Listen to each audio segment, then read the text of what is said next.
Olá, pessoal. Boa noite.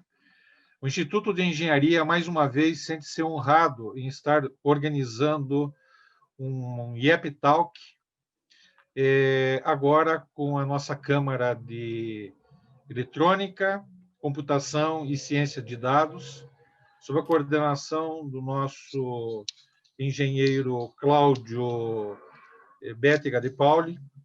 Parabéns, Cláudio, pela organização, um tema muito interessante. Engenheiro Marcos, em nome do Instituto de Engenharia e do nosso presidente Horácio Guimarães, nós agradecemos a sua participação, sentimos-nos honrados, desejamos uma ótima palestra, e a todos que estão participando conosco na plataforma do Zoom, sintam-se à vontade, vocês estão em casa. Não esqueçam de entrar no nosso site. Também não esqueçam de acessar a nossa plataforma do YouTube,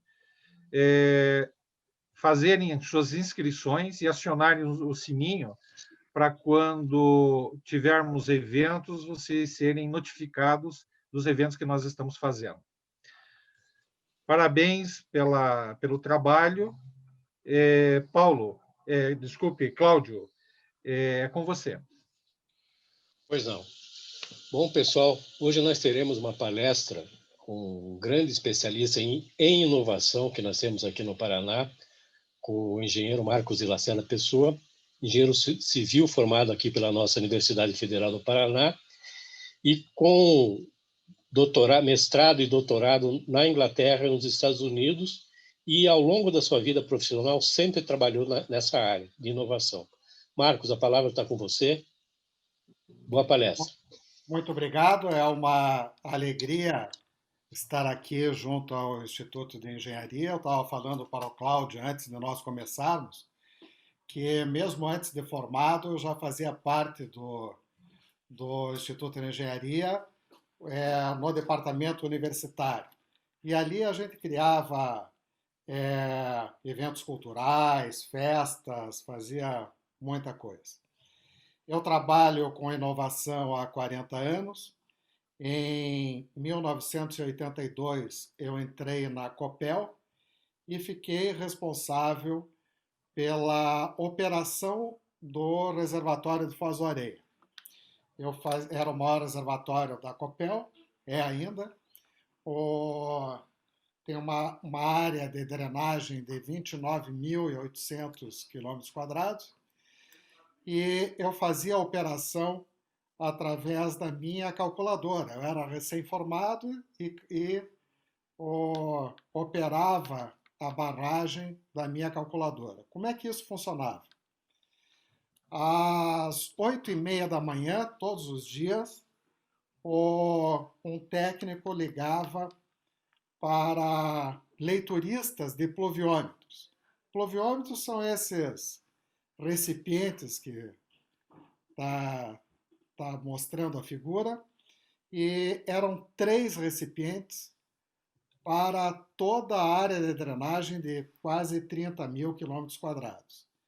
E eu ficava bastante preocupado com aquilo, porque eu podia estar gerando uma enchente depois da barragem, ou eu podia estar deplecionando o reservatório e perdendo muitos recursos em energia. E desde que eu me formei, eu queria fazer um mestrado de engenharia de hidrologia e recursos hídricos na Escola Politécnica da USP, que era, à época, o melhor mestrado nesta área no Brasil. E eu fui até a USP, fui o último inscrito, eram 64 candidatos para 5 vagas apenas. E trouxe de lá uma mala de livros, estudei todos os livros, tirei férias um mês antes, estudei todos os livros, fiz todos os exercícios e fui para a prova. Eram 2 turmas de 32 e a manhã inteira parava para o almoço e depois continuava depois do almoço. Depois do almoço só tinham 20 candidatos, os outros já tinham ido embora. E continuaram as provas sobraram 5, que foram os 5 que entraram no mestrado.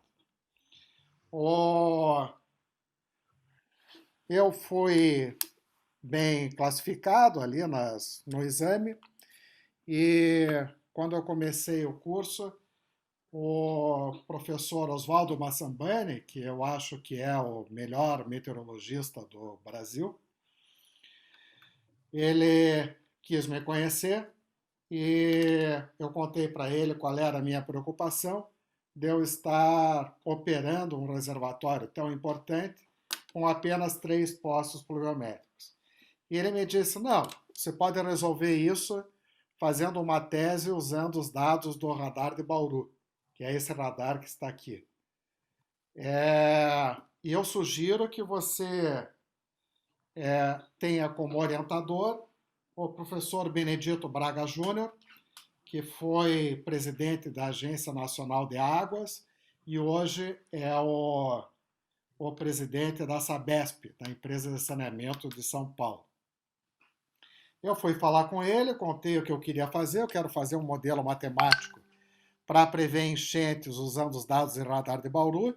Ele concordou, se tornou meu orientador e eu sabia que ele trabalhava no Centro Tecnológico de Hidráulica, no CTH, e eu pedi para ele para eu ir trabalhar ali, porque não queria enfrentar o trânsito depois das aulas do mestrado. E ele disse, não, você não pode ganhar nada, porque é só por concurso público. Eu disse, não, eu não quero ganhar nada, eu só quero ficar ali para não enfrentar o trânsito. E assim foi, eu comecei a desenvolver, eu ficava ali no CTH, estudando as matérias do dia e desenvolvendo a minha tese. No primeiro dia, houve uma reunião e eu contei o que eu queria fazer. Eu quero fazer um modelo hidrológico, matemático, para prever vazões usando dados de radar meteorológico. E todos ali, os engenheiros do Centro Tecnológico de Hidráulica, diziam que eu não ia conseguir nunca fazer aquilo. Um deles disse assim, você conhece o Consentino? Eu disse, quem é o Consentino? É o operador dos dados do radar de Bauru. É o camarada mais difícil do planeta. Você não vai nem conseguir os dados.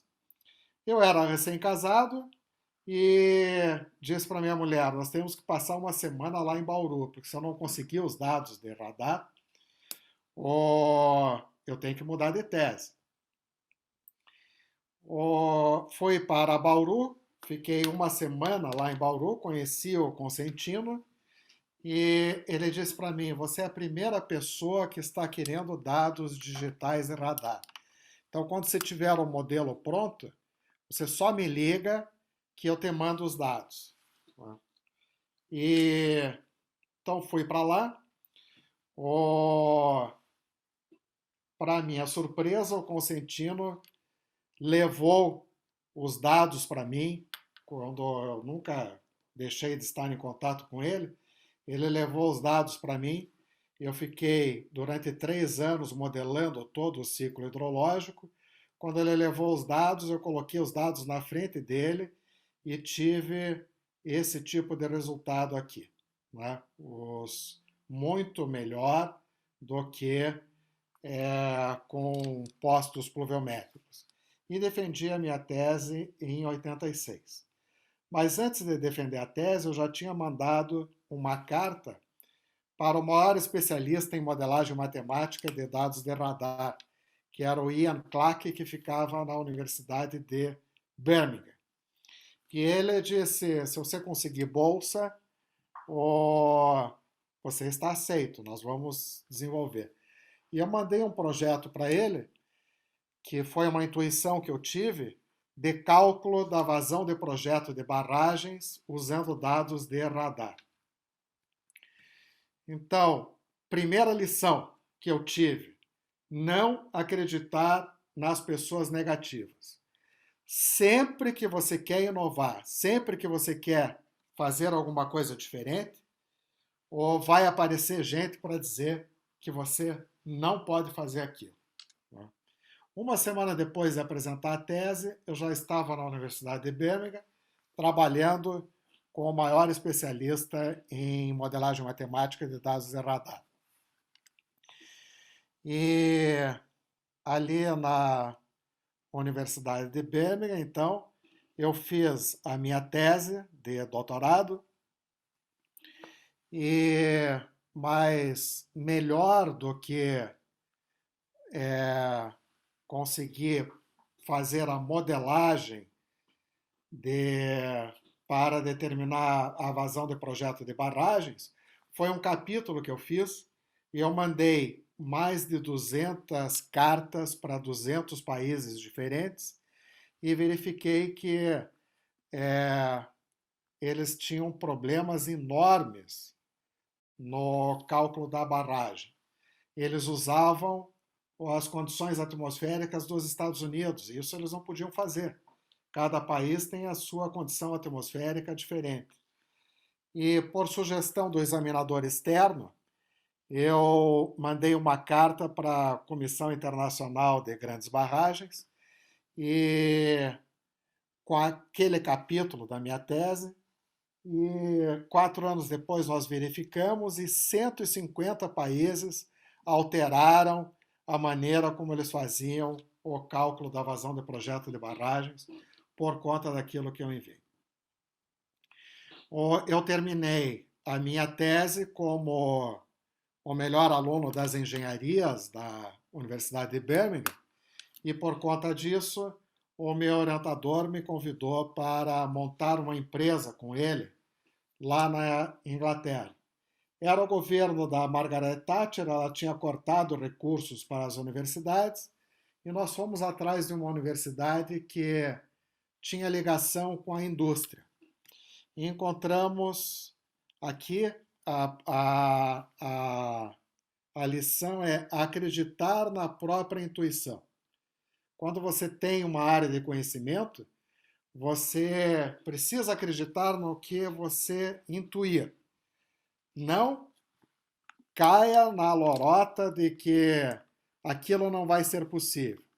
Você tem que acreditar naquilo e tem que levar em frente aquela ideia inovadora.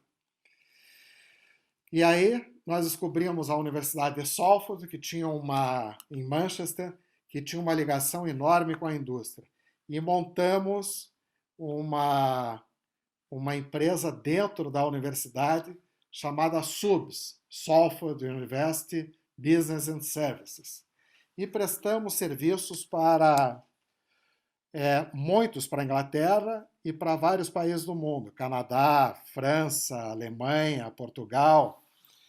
E como é que nós fazíamos? Eu ia na frente, ficava conversando com o pessoal de base das empresas, e até que eles soltavam qual é o problema que eles tinham no dia a dia deles, que os chefes não sabiam, porque eles não contavam para os chefes deles. E daí eu voltava para Salford e nós tínhamos uma equipe basicamente de chineses que eram bons em matemática e informática, e naquela época eles não conseguiam levar as suas famílias para a Inglaterra.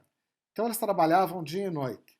Eu apresentava quais eram os problemas que eu tinha detectado nas empresas e aí a gente em conjunto concebia uma solução e íamos normalmente em 3 pessoas até a empresa ou a organização e não havia contrato que nós não pegássemos. O modelo mais sofisticado que nós fizemos foi o Sistema de Drenagem Urbana de Paris, que tinham 3 modelos matemáticos. Um que calculava a previsão de chuva por radar e satélite. Um segundo fazia a transformação da chuva prevista em vazão prevista. e o terceiro fazia o bombeamento da água de uma subbacia de Paris para uma outra subbacia de águas pluviais. E existe uma Paris embaixo de Paris, que são túneis e estacionamentos enormes. E com isso, com esses 3 modelos matemáticos, nós conseguimos evitar enchentes na cidade. Então, a comunicação interna é sempre um problema nas empresas. As pessoas, os funcionários, não contam o que eles estão passando, as dificuldades que estão tendo, eles temem contar para o chefe e serem mal vistos ou, eventualmente, despedidos. Eu achei que eu não ia mais sair da Inglaterra, e a minha mulher ficou grávida lá, e até o dia que eu recebi uma carta do presidente do MIT, dizendo que eles tinham um grupo de radar meteorológico, e eu evidentemente já conhecia o grupo pelas publicações que eles faziam. A chefe do grupo, a Pauline Austin, estava com um problema cardíaco grave, e o segundo dela, o Speed Joris, que era um americano de origem grega, estava com uma doença degenerativa. E eles queriam saber se eu poderia ir lá assumir o grupo. E eu achei que aquilo era um desafio enorme e encerrei todas as atividades na Inglaterra e fomos para os Estados Unidos. Fui lá trabalhar no MIT. Aqui, esse é o único prédio alto do MIT, é o chamado Green Building, e o radar meteorológico está em cima do prédio, aquela bola branca que fica em cima, e todo o andar de baixo era o grupo do radar meteorológico. Nós tínhamos uma reunião por semana, que era às terças-feiras, ao meio-dia. A gente ia até um food truck daqueles, pegava uma marmita e ia para a reunião. E as reuniões eram altamente agressivas. Tá? O meu chefe era o cientista do ano, naquele ano. Tinha o Rodrigues Iturbe, que era o maior matemático do mundo na época. Tinha o Mandelbrot, que era o cientista-chefe da IBM, e inventou os fractais. Tinha o Edwards, que era o pai do caos, que é naquela teoria que bate uma asa de borboleta no hemisfério sul, provoca uma grande tempestade no hemisfério norte. E tinha também um espanhol e um italiano naquele grupo. E eu sentava sempre do lado do meu chefe, e as reuniões a gente contava o que tinha desenvolvido naquela semana. E elas eram muito agressivas. Um dia sentou no outro lado aqui uma japonesa. E eu vi que ela não estava entendendo nada. Né? Eu trabalhava dia e noite, dormia 4 horas por noite, e o resto era trabalho. Eu cochichei para o meu chefe aqui e disse, olha, essa japonesa eu acho que está boiando, não está entendendo nada. Aí ele me disse assim, não, ela não vai mais voltar. Eu disse, por quê? Você vai mandar ela embora? Ele disse, não, você vai ver que ela não vai voltar mais. Nunca mais vi aquela japonesa. Né? Porque ela não conseguia acompanhar o desenvolvimento do grupo.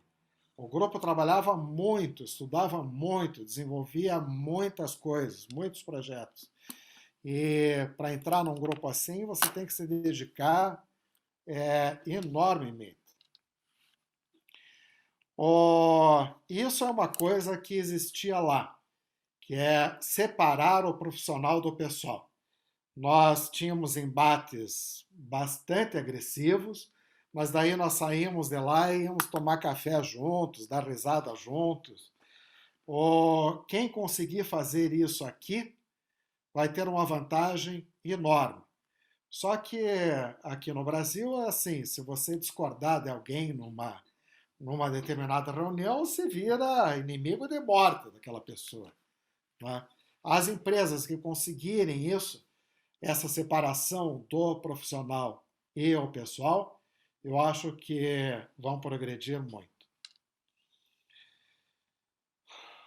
Voltando para o Brasil, eu concebi o Sistema Meteorológico do Paraná, o CIMEPAR, que também todo mundo dizia que eu não ia conseguir, porque eles não conseguiam comprar um pluviômetro de R$ 3.000, e eu estava fazendo um projeto de 32 milhões de dólares. E durante 3 anos o CIMEPAR era só eu, e comecei a projetar todos os equipamentos e tal, e tinha feito 3 livros sobre o sistema e levei para a FINEP, o presidente da FINEP. E ele disse, não, nós vamos financiar isso, só precisa achar o tomador do empréstimo. Eu tinha me comprometido com o presidente da Copel que não ia pegar recursos da Copel. Então eu bati no secretário da Agricultura e ele disse, não, nós vamos tomar, isso aí é super importante para a agricultura do Paraná, e o IAPAR vai tomar o empréstimo para montar o CIMEPAR. E assim fizemos o CIMEPAR, com recursos tomados pelo IAPAR e funcionários da Copel.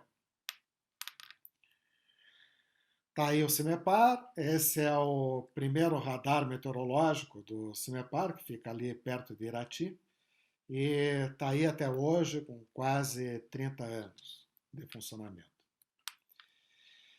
Uma coisa acontece, todo mundo diz assim, isso é mais uma loucura do fulano de tal.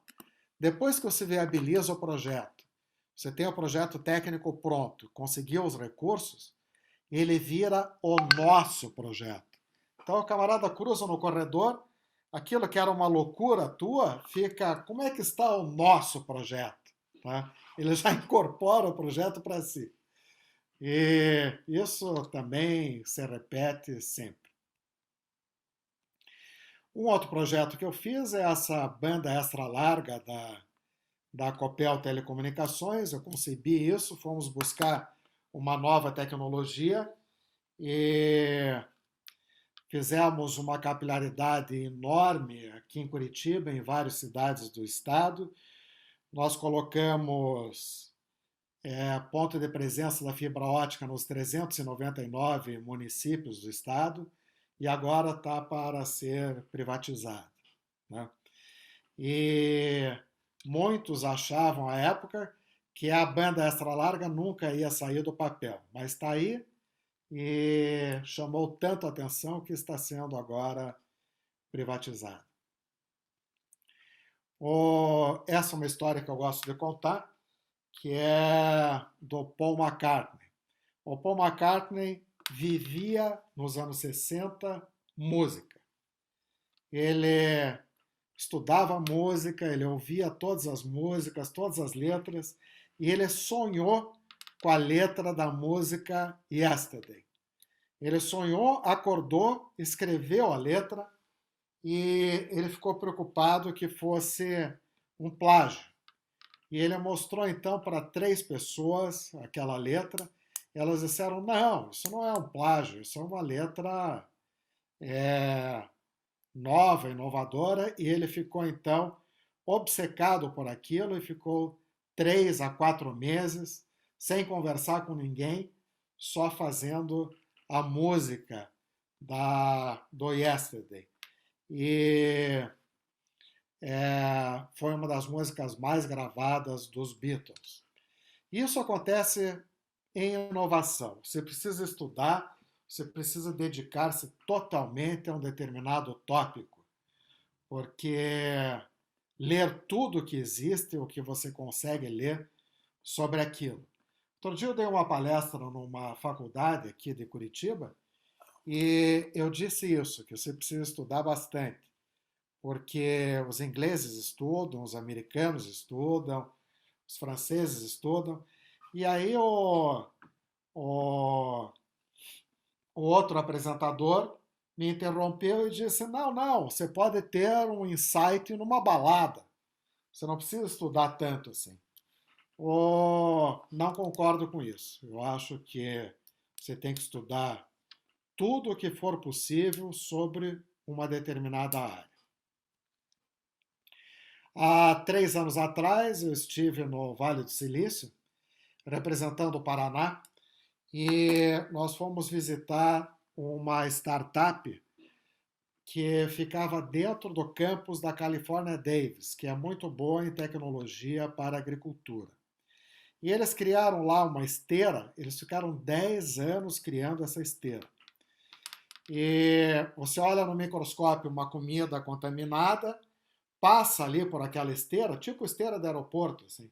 Passa, depois você olha pelo microscópio e toda aquela contaminação sumiu. E eles acham que eles vão revolucionar a área de alimentos do mundo. Mas se veja que eles levaram 10 anos trabalhando em conjunto com a Universidade de California Davis para conceber esse equipamento. Aqui nós temos um imediatismo muito grande. As pessoas criam um software e já acham que tem que ser ricas, milionárias no dia seguinte. Esse imediatismo precisa parar de existir. Os projetos lá dos Estados Unidos duram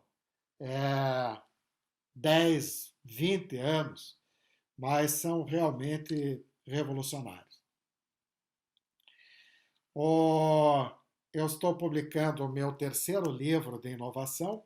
O primeiro foi Sementeira de Inovação, o segundo, Pinceladas de Inovação, e eu estou criando agora Marcos de Inovação, que é um trocadilho com o nome, mas também é marco de um acontecimento histórico. Né? Toda inovação faz parte de um acontecimento histórico.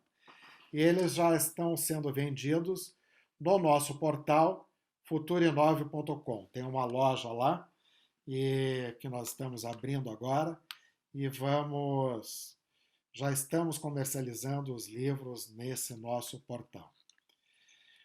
Tenho também um programa de televisão nas TVs da Uninter e já entrevistamos sempre sobre inovação advogados, engenheiros. Entrevistei outro dia a Cristina Carvalho Pinto, que foi nominada pela Forbes por 2 vezes como a mulher mais influente do Brasil na área de marketing. Entrevistei o vice-presidente financeiro da Volkswagen, o Ciro Pozzobon, e ontem eu entrevistei a Rosa Alegria, que cuida de foresight, de visão do futuro, esse tipo de coisa. Todas as entrevistas estão lá no portal futurinove.com e podem ser acessadas. Lá na Futurinove nós fazemos captação de recursos, advocacia especializada, propriedade intelectual, marketing, mentoria e coaching, cursos, e temos o nosso portal futurinove.com, que tem vários conteúdos qualificados. Estamos fazendo agora um coworking para produtos e serviços, desenvolvimento de produtos e serviços para pessoas com mais de 60 anos, que nós vimos no IBGE que a população no Brasil está envelhecendo e só têm sido criados produtos para os mais jovens. Então nós vamos agora passar a criar produtos para as pessoas com mais de 60 anos.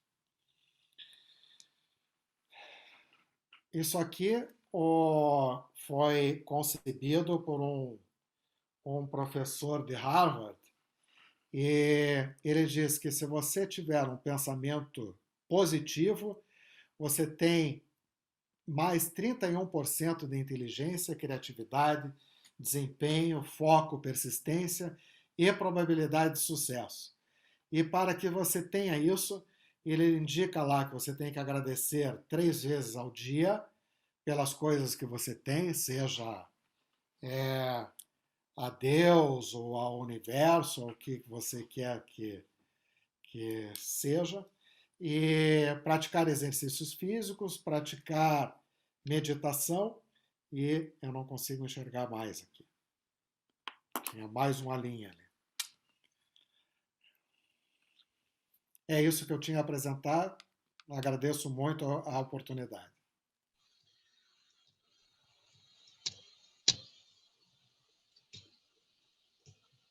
Opa, bom, Marcos, nós que agradecemos toda a tua atenção aí E agora vamos às perguntas. Ferrúcio, você tem uma? Eu tenho. Primeiro, Cláudio, eu queria te agradecer, porque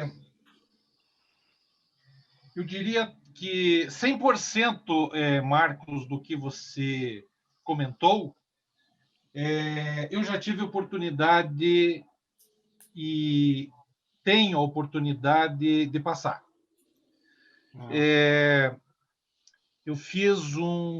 Eu tive um pequeno desvio de curva quando eu fiz um curso de pós-graduação na área de engenharia da qualidade. E eu conheci duas pessoas, fora excepcionais profissionais. Eu conheci a Marilda Corbellini e o professor Jorge Antônio Jorge. Os dois, o Jorge Antônio Jorge com a Marilda, foram os meus orientadores. Eu tive 3 orientadores na minha monografia de conclusão de curso. Segundo eles, nunca ninguém tinha feito isso. Um era o ex-diretor do Tecpar.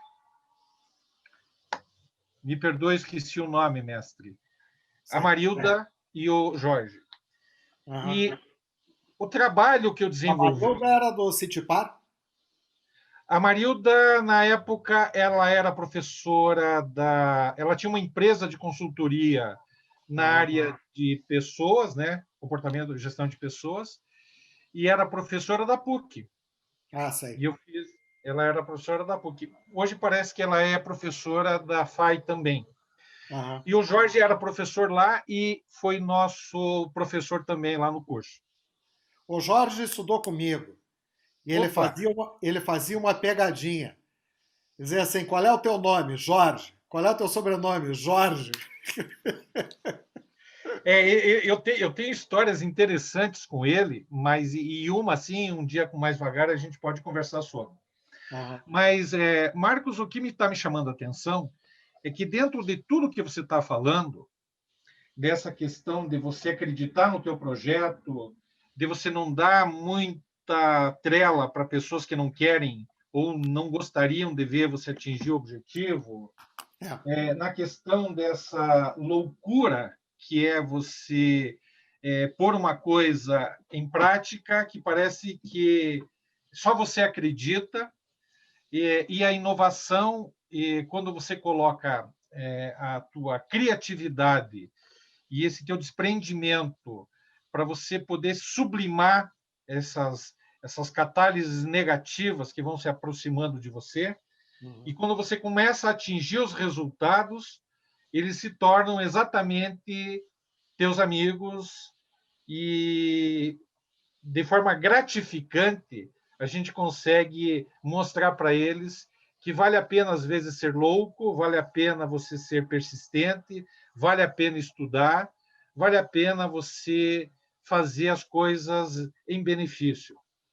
Você fez um comentário há pouco, acho que é uma orientação de um mestre que você teve oportunidade de ter, o fato de você agradecer, esse agradecimento seja para as pessoas que estão no teu entorno, para as pessoas que fazem parte do teu relacionamento, seja em casa, seja profissionalmente, seja amigos. Isso traz uma energia tão forte, e principalmente a Deus, fazendo com que você consiga ter Desculpe, os objetivos atingidos de forma bastante interessante. E sempre eu percebi que uma das grandes questões são as quebras de paradigma. E você precisa aprender na quebra de paradigma e na gratidão que você tem que ter com as pessoas, que você precisa ajudar, fazer com que elas cresçam, para que paradigmas sejam quebrados e você consiga atingir esses objetivos. Eu me sinto assim muito feliz e honrado de poder ouvir uma pessoa com experiência que nem você, Marcos, e novamente parabenizando o Cláudio por ter trazido você com esse conteúdo, que sempre nos traz bastante ensinamento e conhecimento.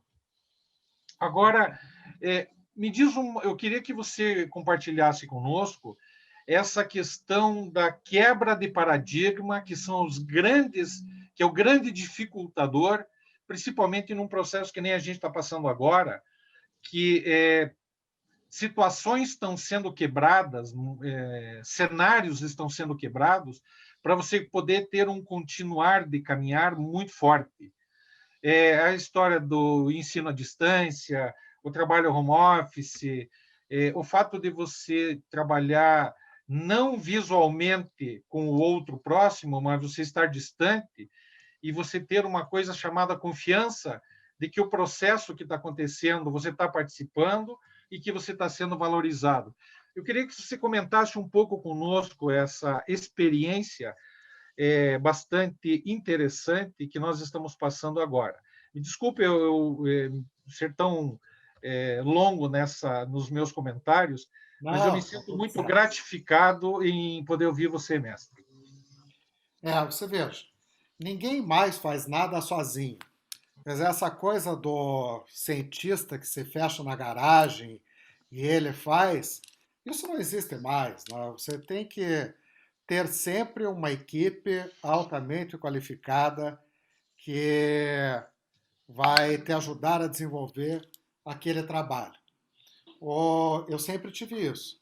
Eu montei o CIMEPAR inicialmente sozinho, mas depois já vieram 15 pessoas trabalhar comigo. Montei a Universidade Copel também, a partir das pessoas que trabalhavam no treinamento da Copel. Fiz várias coisas na gestão de TI da Copel e montei a rede de fibras óticas lá da Copel, que muita gente achava que não ia sair do papel, mas eu fiz um evento e trouxe os maiores especialistas de telecomunicação do Brasil e mostrei para eles que era realmente possível fazer. Montei um grupo pequeno de pessoas que eu achei que poderiam me ajudar e nós fizemos essa rede. Fomos atrás de uma nova tecnologia de fibra ótica passiva, porque, na verdade, até então, era fibra ótica ponto a ponto que ficava muito caro para clientes residenciais. E essa fibra ótica passiva, que se chama GPON, ela compartilha cada fibra com 16 usuários. Isso fica transparente para o usuário, mas deixa 16 vezes o serviço mais barato. Tá? Então, eu acho que fundamentalmente é isso. Você não consegue fazer nada mais sozinho. Você precisa ter um grupo. Eu estou agora ali no Futurinove montando um grupo para fazer esse coworking de 60 mais, produtos e serviços para pessoas com mais de 60 anos. Porque depois que eu saí da Copel, há 2 anos atrás, na Copel, que eu queria organizar alguma coisa, algum evento, alguma coisa, eu só dava as ideias principais e as coisas iam acontecendo. No ano passado eu fiz um evento chamado Energia 4.0 na FIEP em que eu tive que fazer tudo, tá? Absolutamente tudo. Os cartazes, o... tive que contactar todas as pessoas, ver projeção, ver som, tudo. Você precisa, quando você está sozinho, você precisa realmente rebolar para que a coisa é, aconteça. Numa instituição como a Copel, não, é muito mais fácil. Você pega o departamento de marketing ali, você diz, olha, eu quero um coral no meu evento, na abertura do evento, e a coisa acontece. Né? E eu acho que eu já entrevistei várias pessoas com relação a essa questão de você trabalhar à distância. E há uma reclamação muito grande com relação aos julgamentos. Você condenar alguém por 30 anos de prisão à distância. Então, eu entrevistei alguns advogados e todos os advogados falaram isso, né? Que não é uma coisa boa, saudável, você emitir uma condenação assim à distância. E, na verdade, há uma reclamação muito grande. A minha mulher é matemática, ela dá aula para alunos do mundo inteiro, num Global Online Academy, e, na verdade, as aulas online, elas consomem muito mais da pessoa do que as aulas presenciais. Então, existe uma facilidade muito grande, você faz compras à distância e tal, mas o profissional precisa se preparar muito mais para dar uma aula online do que presencial.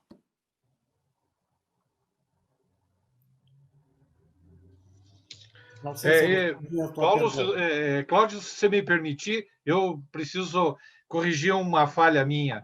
Pois não. O professor Júlio Félix foi o nosso terceiro orientador, que era O Júlio Félix.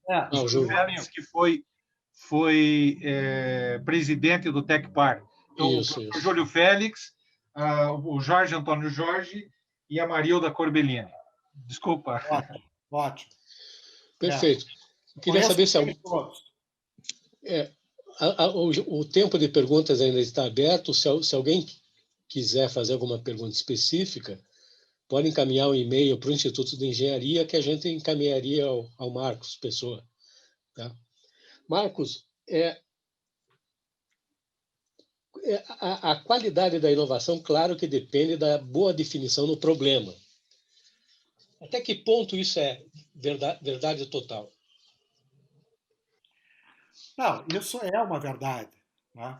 Tanto que eu falei que quando nós montamos uma empresa na Inglaterra, eu ia na frente identificar os problemas na base. E nós nunca deixamos de pegar contrato nenhum, porque eu ia na base e a base não contava para cima quais eram os problemas.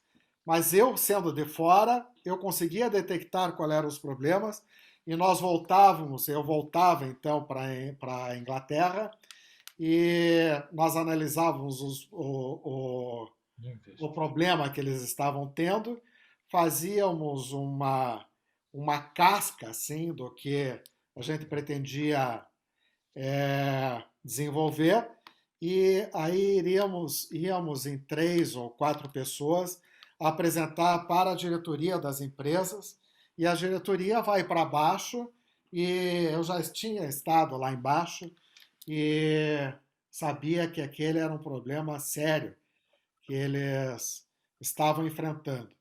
Então, eu acho que a delimitação do problema é algo fundamental. Foi como o primeiro exemplo que eu dei, que eu operava o reservatório de Foz do Areia, um reservatório super importante, com 3 poços pluviométricos. Eu achava aquilo algo muito delicado, porque Você não pode representar a chuva num reservatório daquele tamanho por 3 poços pluviométricos, né? E aí concebi um modelo através de radar meteorológico e implantamos aqui 2 já radares meteorológicos aqui no Paraná, no CIMEPAR.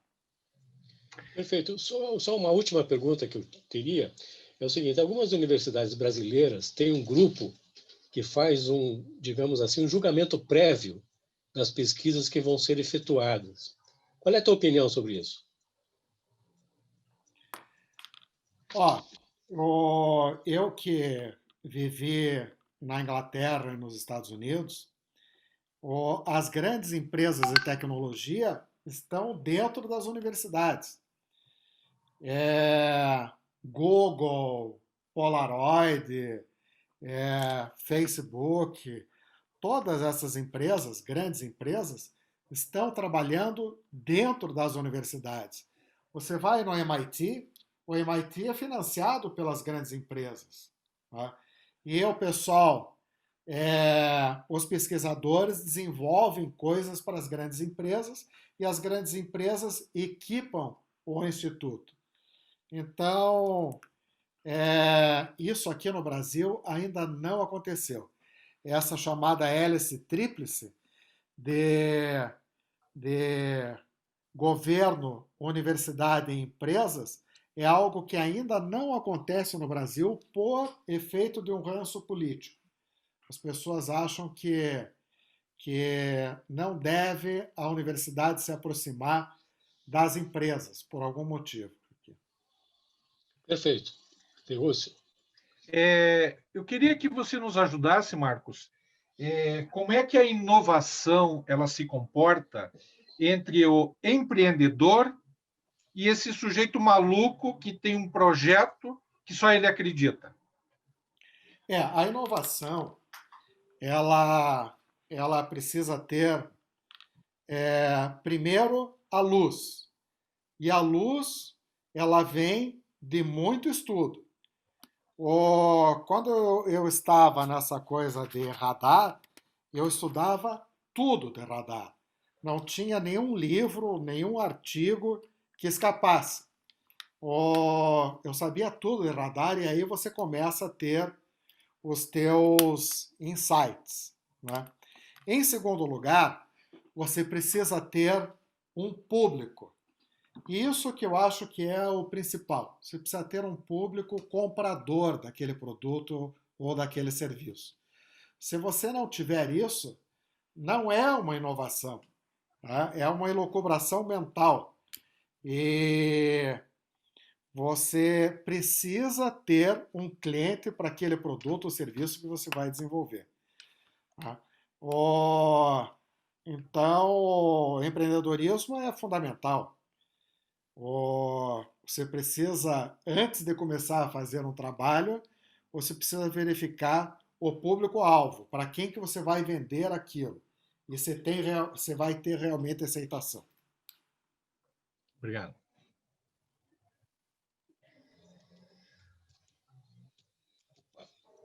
Demora um pouquinho aqui. Bom, só tenho a agradecer ao Marcos aí pela brilhante palestra. Eu acho que colocou alguns pontos muito importantes sobre a questão inovação, e que não é um desafio fácil, que exige muito empenho e dedicação. E deixaria aberto aí para as tuas considerações finais e o Ferrúcio também. Eu quero novamente agradecer ao Instituto de Engenharia, quero agradecer a você, Cláudio, por ter me indicado e sugiro que vocês entrem nesse site futurinove.com, porque tem muitos conteúdos interessantes ali. Perfeito. Marcos, muito obrigado pela participação. Você nos deixou conteúdos de reflexão, como bem colocou o Cláudio. Penso que devemos ter mais a sua participação nas nossas atividades, porque inovação é inovar, fazer bem e melhor o que a gente já está fazendo muito bem. Muito obrigado. Muito obrigado a Cláudio, que está nos ajudando na coordenação da Câmara de Eletrônica, Computação e Ciência de Dados. Em nome do Instituto de Engenharia e do presidente, parabéns pela tua apresentação, muito obrigada, muito obrigado, inclusive, aos que participaram nessa live conosco. Uma boa noite, até a próxima. Obrigado.